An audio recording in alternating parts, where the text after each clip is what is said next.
Ada satu ulama, dia ini belajarnya di umur ketika dia udah tua, namanya Imam Qaffal. Imam Qaffal Abu Bakar Muhammad bin Ali Asy-Syashi Al-Qaffal.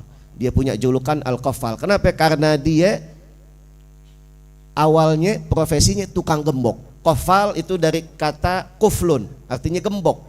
Sirat mubalaghahnya qaffal, tukang bikin gembok. Kenapa ini gelar masih disematkan pada dia padahal dia sudah menjadi ulama? Karena memang dia tukang gembok, bukan cuma tukang gembok dalam arti zahir, tapi juga di dalam keilmuannya dia merupakan gemboknya gerbang pintu ilmu madhab Imam Syafi'i. Masya Allah. Jadi kalau kita semua yang belajar nih di Indonesia nih, jumhur, mayoritas kita nih pasti merujuk kepada Imam Syafi'i. Pasti semua guru kita yang kita belajar sama beliau, belajar lagi kepada gurunya, belajar lagi kepada gurunya, semua muaranya kepada Imam Qaffal. Pasti nyampe sanad keilmuannya. Imam Qaffal ini dulu dia tukang gembok. Satu cerita, di kampung sebelah ada tukang gembok juga saingan dia, cuman di kampung sebelah bikin gembok kecil banget, viral namanya, populer, disebut-sebut orang. Bahkan di kampung dia nama itu tukang gembok kampung sebelah disebut-sebut. Masya Allah. Ini yang namanya Al-Qaffal ngiri. Wah, tukang gembok kampung sebelah namanya disebut-sebut orang nih. Wah, gue juga kepengen populer, gue kepengen tenar, gue kepengen disebut namanya sama orang, pengen dikenal banyak orang. Dia bikin tuh gembok lebih kecil daripada kampung sebelah, yusawi arba wahabba, lebih kecil, bahkan kalau ditimbang setara dengan 4 biji gandum, ditimbang segitu beratnya, saking kecilnya. Tapi yang namanya orang yang bukan pertama, bukan pelopor, kagak viral meskipun lebih canggih, nggak viral meskipun dia lebih kecil. Akhirnya dia bilang sama temennya, ini gimana nih, ini udah bikin gembok lebih kecil, lebih canggih, lebih muktahir daripada kampung sebelah, kenapa saya nggak populer, kenapa nama saya nggak disebut orang?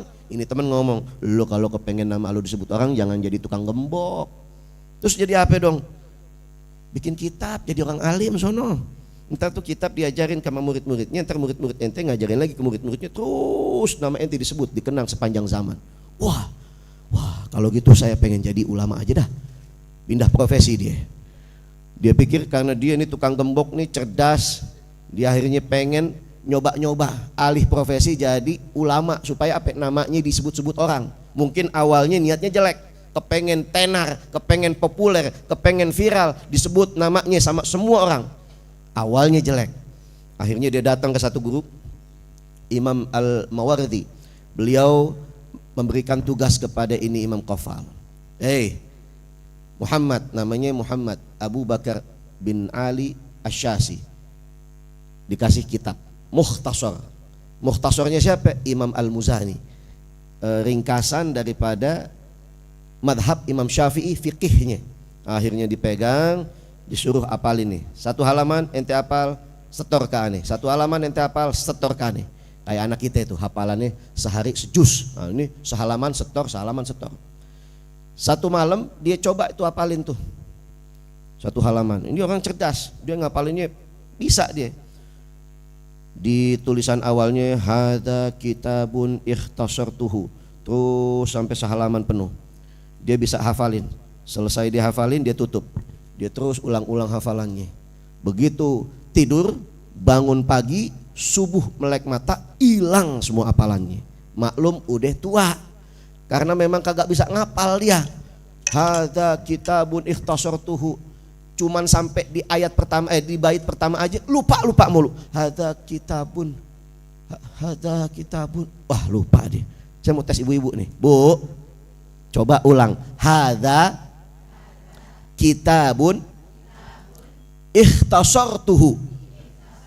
Ulang. Hadza kitabun ikhtasartuhu.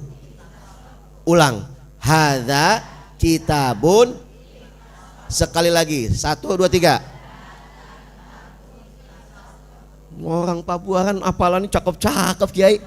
Enggak heran anaknya, Masya Allah, hafalannya bagus banget. Ibu-ibunya cuman dikasih 3 kali ngulang hafal langsung. Masya Allah, alhamdulillah. Hadza kitabun ikhtasartuhu. Ini kitab yang aku ringkas atasnya. Ini cuman baru sampai bait pertama hilang apalannya ini si Al-Qaffal.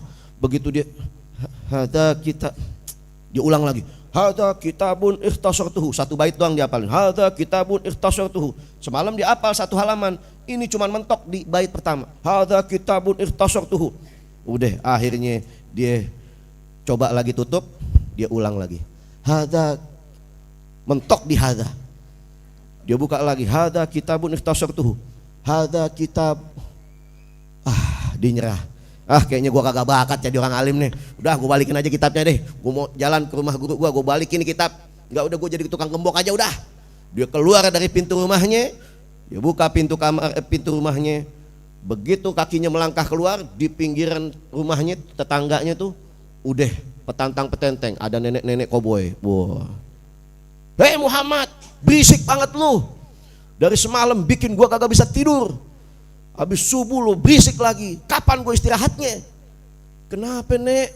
Lu berisik. Hada kitabun ikhtasartuhu. Hada kitabun ikhtasartuhu. Lah ini nenek-nenek apal. Lah dia bingung. Lah gue yang semalaman ngapalin kagak apal-apal bait pertama. Ini nenek-nenek cuman timbang ngedenger doang apal. Tuh nenek-nenek hada kitabun ikhtasartuhu. Akhirnya dia merasa tertampar tuh. Nenek-nenek yang umurnya udah mungkin 80-90 tahun ke atas, dengan mudahnya dia hafal. Dia sampai semalaman suntuk ngapalin kagak apal-apal, mentok di bait pertama. Akhirnya dia bilang mungkin niat saya yang salah, kurang bagus nih, dia punya niat awalnya kurang baik, kepengen dikenal orang, kepengen populer. Akhirnya dia lempengin lagi niatnya, dia istighfar, dia tobat sama Allah. Ya Allah, minta ampun ya Allah, saya cuma pengen nyari ridhomu ya Allah. Dia balik lagi ke kamarnya, dia baca sekali langsung hafal. Alhamdulillah. Itu cerita kalau udah dapat ridho Allah Subhanahu wa ta'ala. Akhirnya dia bilang istu arba'una sanah jahilan, aku hidup 40 tahun dalam keadaan bodoh, buta agama. Lalu kemudian aku hidup setelahnya di dalam lautan ilmunya Allah Subhanahu wa ta'ala.